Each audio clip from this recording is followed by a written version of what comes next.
Hi all, I'm Hummy from Hummy's World, and I'm going to be sharing with you how to create a rubber stamped look for your digital scrapbooking pages or other projects you might be doing.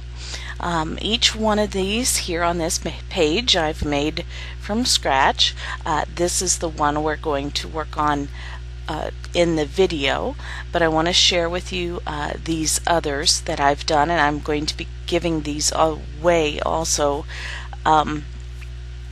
And if you observe rubber stamps, you think about those stamps that you take and you hit it down into the little flat tray of ink, and then you stamp it onto your page. And what happens is when you stamp it down, there are weak spots in that rubber that cause less ink to be applied to the paper. So when you're making stamps, a lot of people first think of just grabbing a white brush tool and stamping down around. That's not a good brush to have ready there, and stamping down around on it to make white onto the black areas. But this is not the most effective way to do it.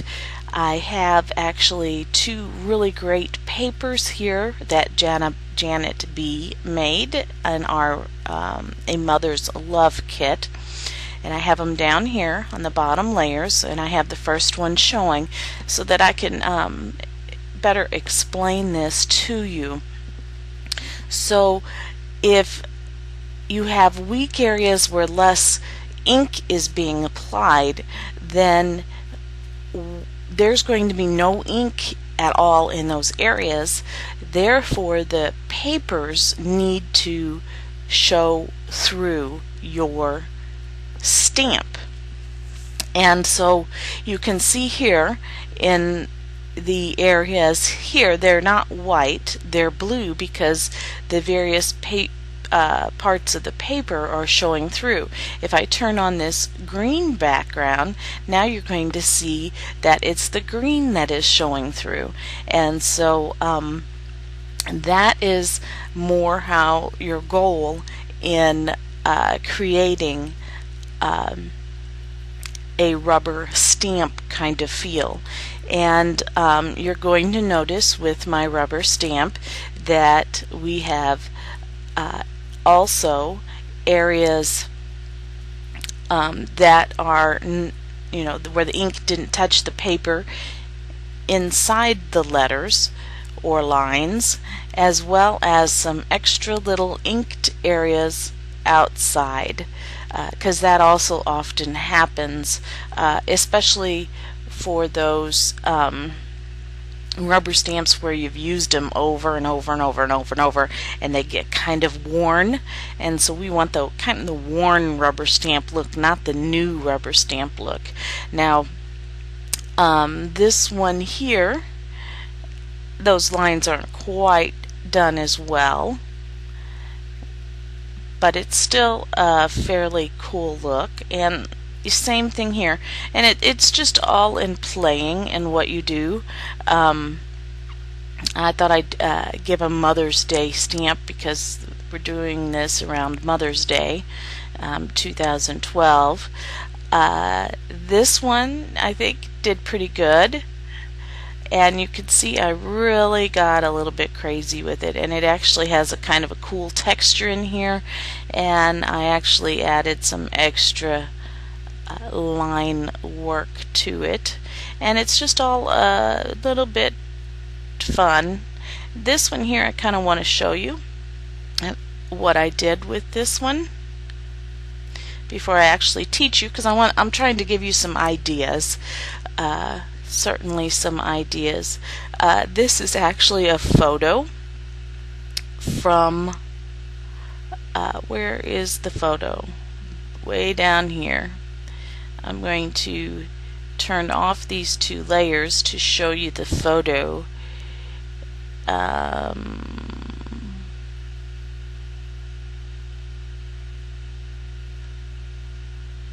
here's the photo, and I actually stretched it out. It's a photo in Hawaii, and it was taken so early in the morning that it's not actually a very good photo.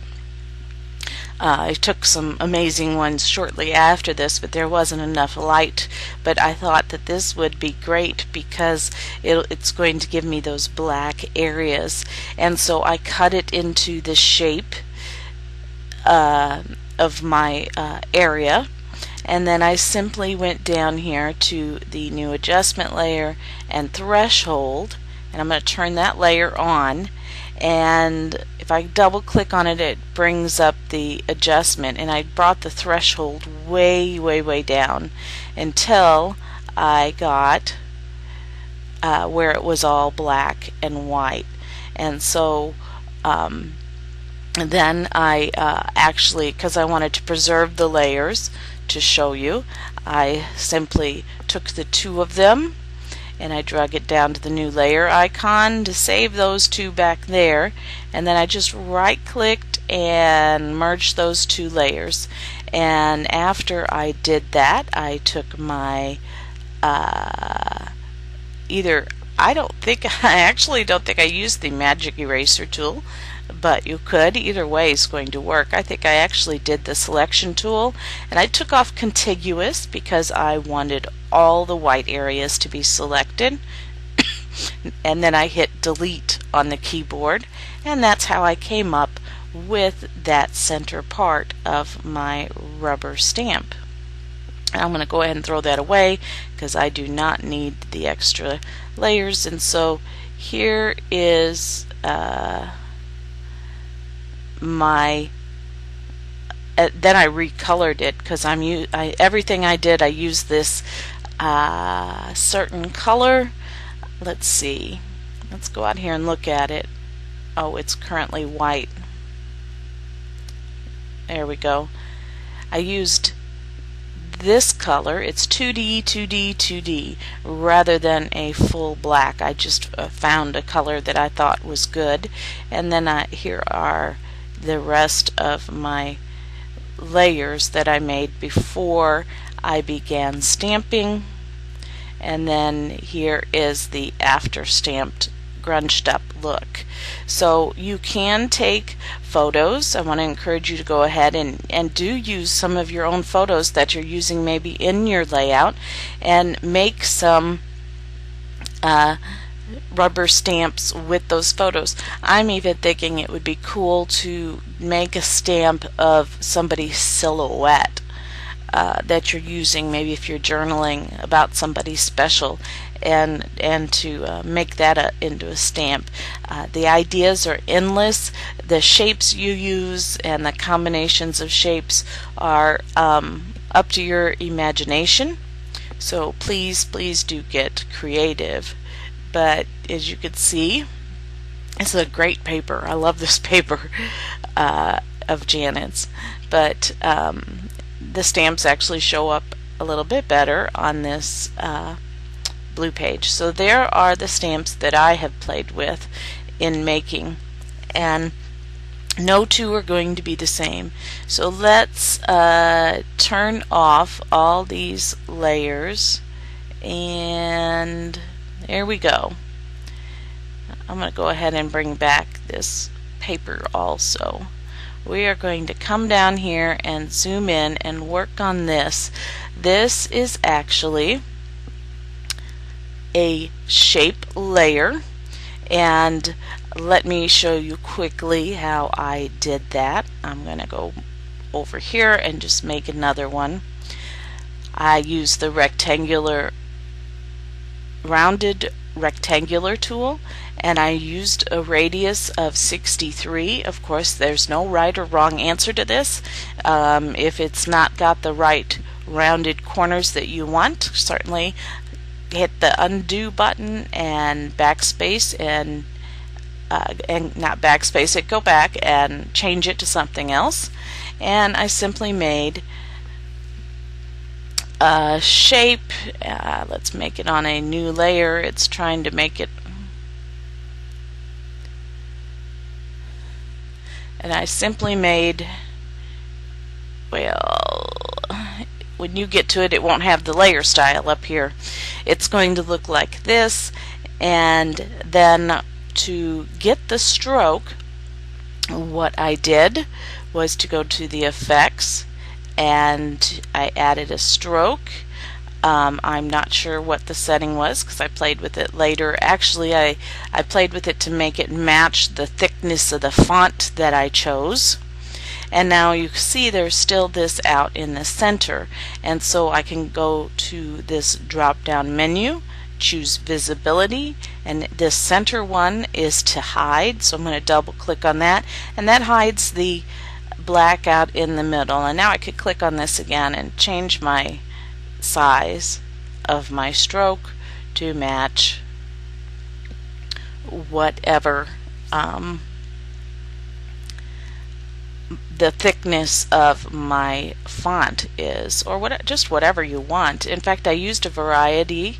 I actually can hit Control J and go back to my move tool, and I move this in, and I can go back in here and make this a less thick line, and I'm going to hold down my control. You're getting a whole ton of little tips and keyboard shortcuts here, and I'm going to hold down my control key to select both of these layers and go up to align vertical center and align horizontal center, and now those are lined up. But that is basically how I did this one here. So I'm going to go ahead and delete those. I have the text in there now, and I have some extra text, and we're going to now turn off the paper and use a handy keyboard shortcut that I'm going to make sure I'm on this. Let's move that down out of the way. I'm going to make sure I'm on this top layer, and I'm going to hit Shift Control Alt E, and it took everything that is visible and it put it together on one layer. Now, in case I don't like the grunge work that I do to my stamp, I can always go and quickly create one of those again because I have all of these layers preserved. But I'm going to make all of these invisible, and I have here now everything on one layer, ready to be kind of grunged up. But we don't want to just grunge it up, we want to make it see-through, hence why I'm going to turn the paper back on, because that helps the effect as we're doing it. Now, to do this, it's best to use the mask tool. The mask tool, of course, is in the full version of Photoshop, and it is in Photoshop Elements 9 and 10. If you do not have Photoshop Elements 9 or 10, you can go out and get what's called Grants Tools, and it has and install it. And when you install it, you're going to go to the Effects palette and Show All, and then you'll be able to scroll down and find the Grants tool. I don't have it installed here, and be able to just do a one-click, and it will also put a mask on here. So here is the mask tool in my Photoshop Elements 9 or 10, and I'm just going to click once, and it puts a mask on this layer. Now, you will recall, if you've worked with masks, and hopefully you have, because this is kind of a little advanced tutorial. I got lots of lessons at my site that work with this, with masks. You almost can't do anything really cool and fun without using the masks. There are workarounds for earlier versions that don't have the mask, but hopefully everybody's either got Grants Tools installed or has a new enough version to be able to do this. But layer masks, the mask itself is when you paint on the mask itself, you must remember that white reveals and black conceals. So right now this entire mask is white, and so we can see all of our stamp. If this entire mask were black, now you see it's black, you cannot see anything because the black has concealed it. We make it white again, and the entire mask can be seen. So you need to know, if you're working with masks, if this is the first time you're working with masks, that you can select the actual layer. This is the actual layer that what we see out here is on, or you can select the mask in order to work on it. So make sure you are working on the correct layer, just like you would work on the correct layer here. You need to select the mask before you work on it, or select the actual layer before you work on it. But we're not going to be working on the actual layer, we're just going to be working on the mask. Now I like to hit D on my keyboard and X because that D makes my foreground and background color black and white, and X exchanges them. Those are some more keyboard shortcuts that make using masks very, very quick and easy. And right now we're going to need to be concealing. So the next thing I'm going to do, and there are a variety of ways, I could just jump right in here right now and start drawing with this, with any brush, and that would work. But for this lesson I actually found that this was a great use for this pattern stamp tool. Now I right-clicked and I was able to see I right-clicked the clone tool and I was able to see the pattern stamp tool. And the reason this is really cool is not only can it stamp around with any of the brushes, but it also gives you these texture options. And if you click the flyout arrow, there's a variety of them in here, and that is actually one of them in this area, I think, was how I got the texture on that certified crazy file. But let's create a new layer just to show you how this works. And I'm going to go ahead and get a default hard brush, and we're going to go up here a little bit. I'm going to make this brush big. So what happens is you can select one of these textures. Here's a gauze texture, and begin drawing, and it actually paints on that texture.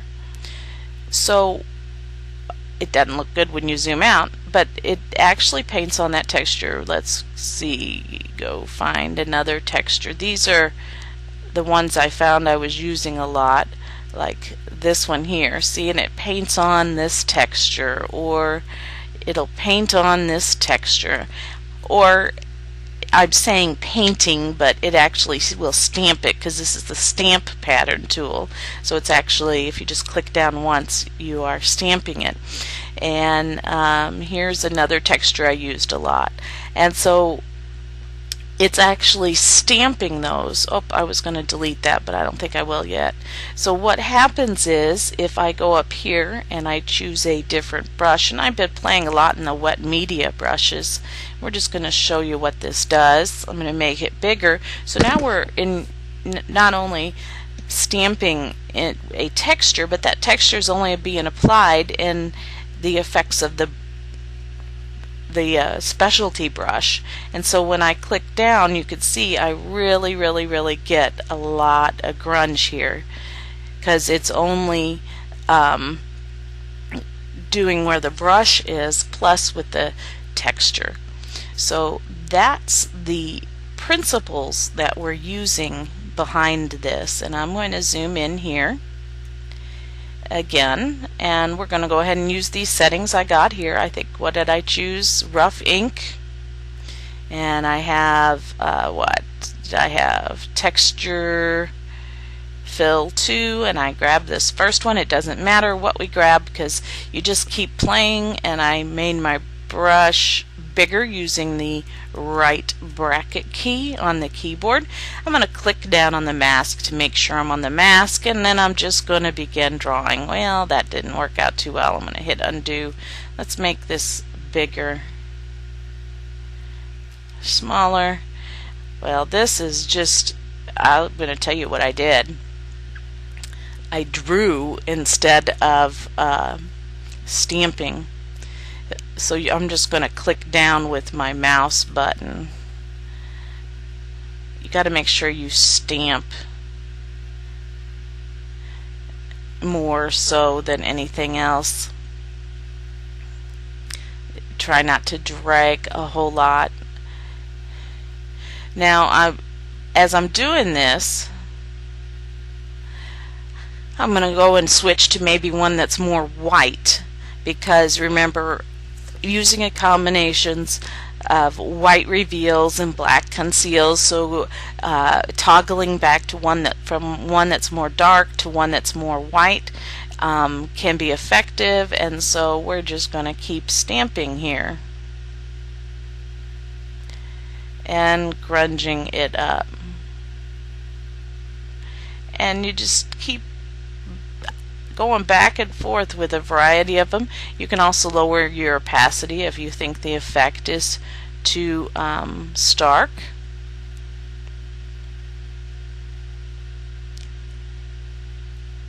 And I might go and just choose a different one. And then I might whoops, I drug my brush there. Don't want to do that. Don't want to drag. Maybe I might want to go get a different brush. I think I was using these here a lot, rough dry brush, and stamping with those. And I'll just go get a different one. And if you want, you can go, and it takes a very, very, very long time playing. Using a variety of brush sizes, and you see what I'm doing is knocking out wherever it is black on my mask. It is not revealing the black. That way when I change papers, you see it's changing colors with it. So it took me a very, very long time to do my other stamps. It really, really did. If I wanted, I could go in here and try some other patterns. Nature ones aren't too good. You want kind of some that are grayscale. Crepe paper, I have no idea what it's going to do with this brush. That isn't too effective. See, it's not putting down things of ink, but that doesn't matter because I'm just going to go find something else. Artistic surfaces. These are kind of cool to play with. This is where I got that. I'm trying to zoom in and it's just zooming my brush. Silly me. You could see that's where it's given me this kind of cool effect here. I'm zooming in so you can see. So it's just putting these random dots everywhere. And right now we're not looking too effective. And there's another step that we're going to do. And this actually looks pretty ugly, doesn't it? And I would keep working on this. But before I do, I'll go back to these. There's these texture fills too that work well. But I found this texture fill too to be most effective.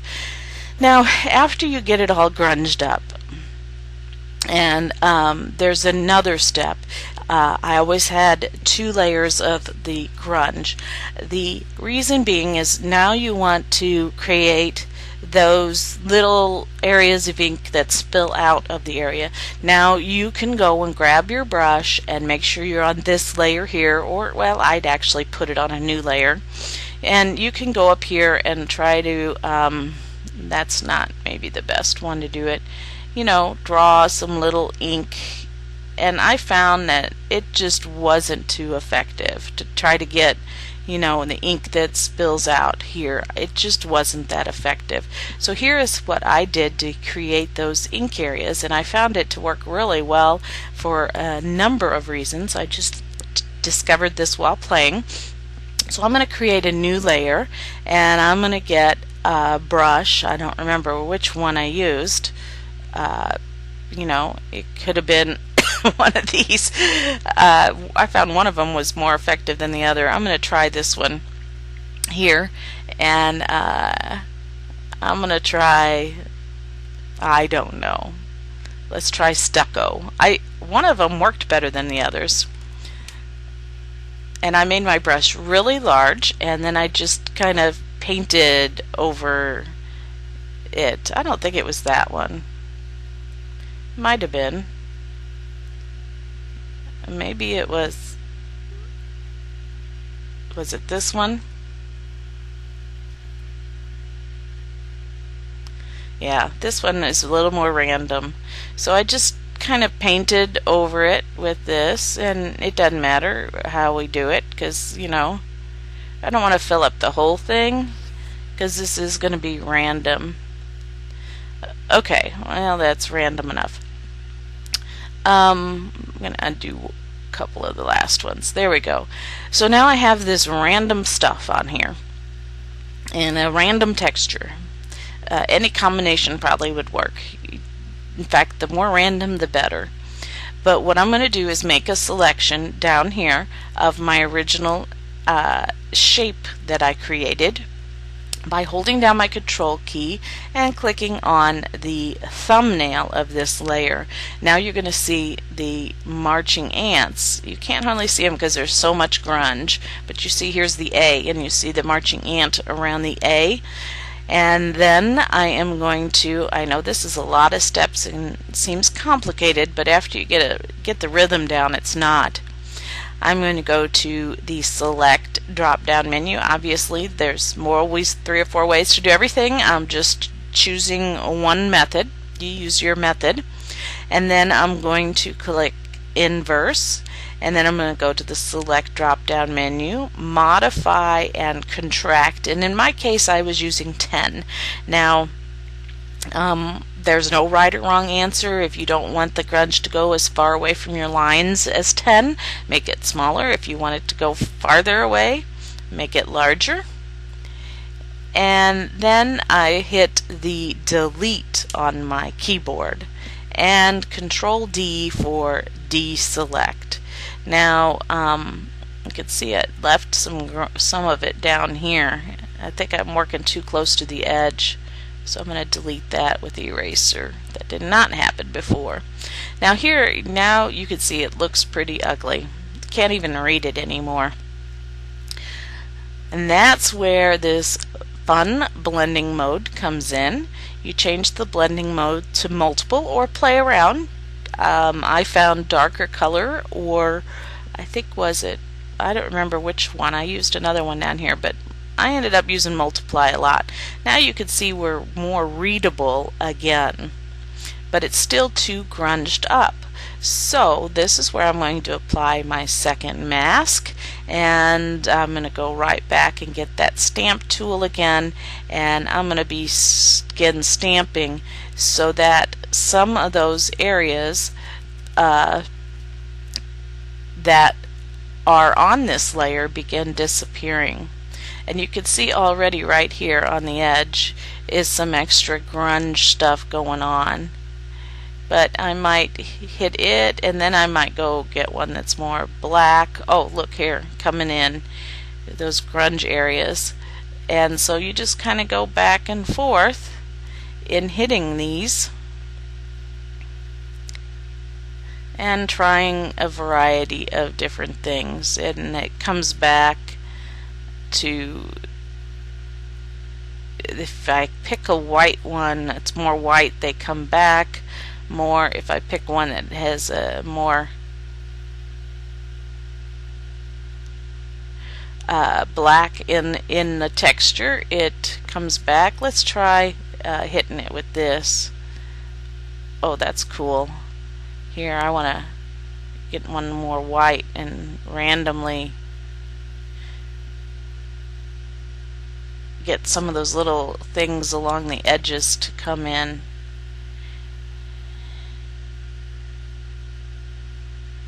And so this is actually not turning out quite as cool. I'm going to have to, because I'm rushing. And so basically I'm going to go back to this mask and I'm going to be drawing a variety of things on it too. I think I need to bring back in some of this because it got too grungy. I mean, it lost too many spots where it was white. You could see it's really looking a little bit better.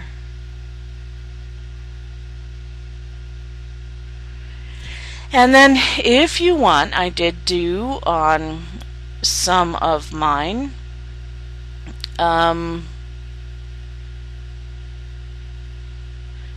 it takes a long time. You have to sit here and really play with this for quite a long time to get it really cool, although this is looking not too bad right now.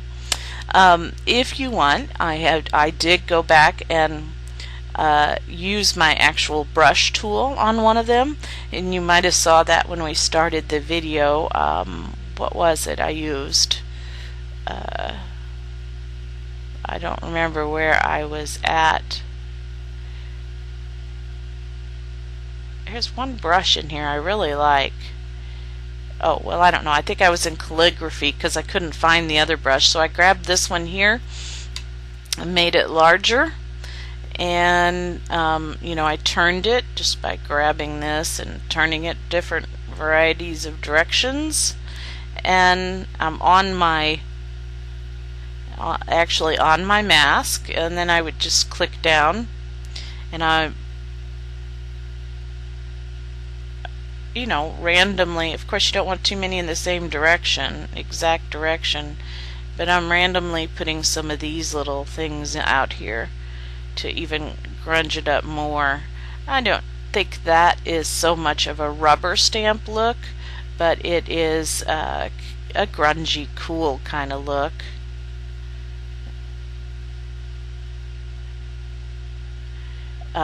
Actually, I found when I was parallel and horizontal to the line that I could, let me show you what I just did. So I could actually just drag down and make parts of my line disappear, and I could do that here with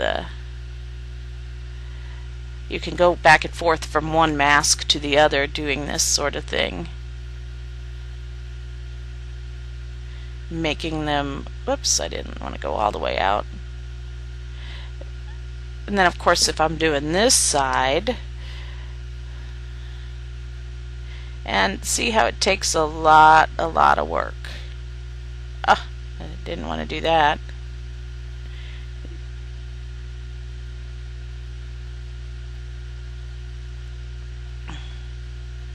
So you can grunge it up even a whole lot more with this.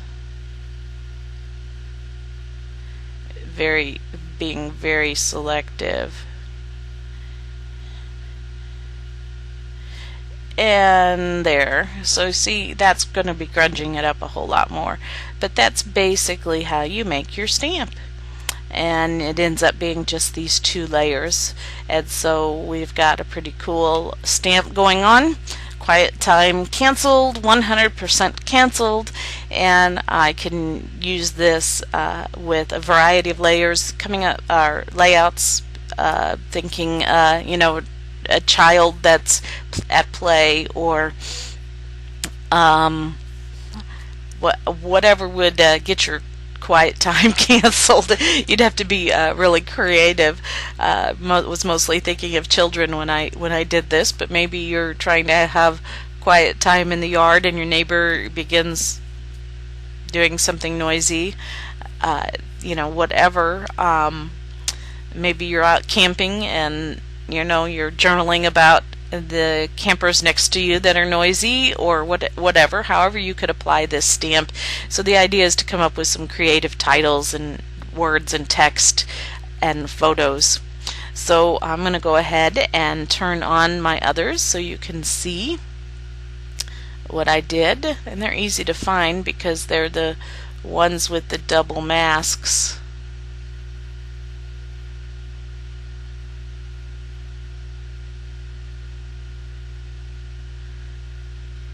And so those are the other stamps that I made that I will be giving out. And so that's how I grunged up the stamps.